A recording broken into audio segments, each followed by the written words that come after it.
It's like the sky.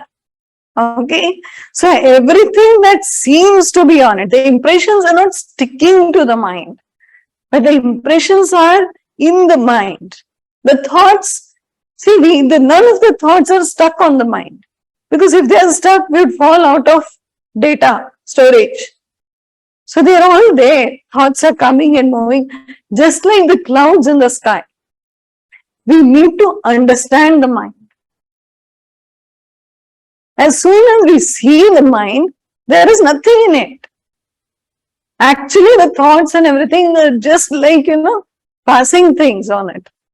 So there is no need to actually, we just say you need to purify the mind. But technically, the work happens even subtler, because the tendencies are to be purified.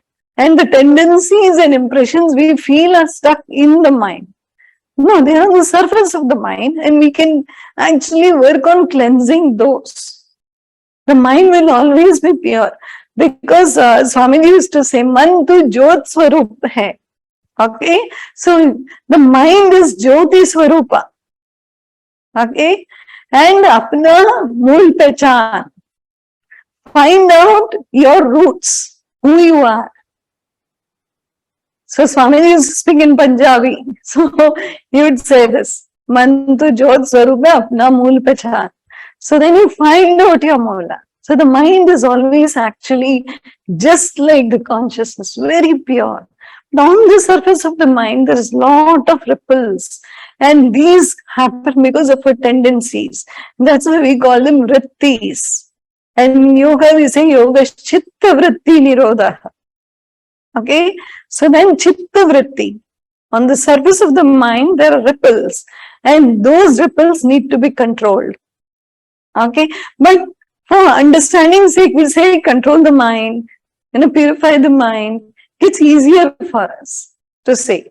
So the question is right, and at the same time, we need to understand that purification is of the tendencies that are floating. And the day we understand who we are, we realize there are no tendencies actually. Because we identified with the tendencies, we have to cleanse it. The day I disidentify with this body and the mind, there are no tendencies, there is no mind, there is nothing. So this we need to understand. Okay, and the journey of exploring is from believing to knowing.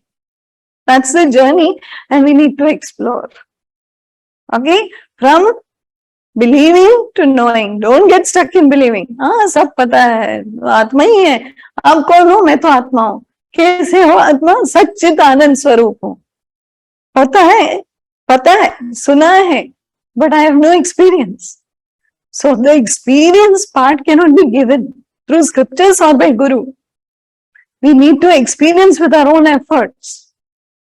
Okay, using the scriptures and the Guru. Okay, the nearest, as I said, to get to the form of God is to get to the form of a Guru. The form of a Guru is the nearest we can ever think of getting to, and then God. God technically has no form. If you want to see God in a form, Guru is the one.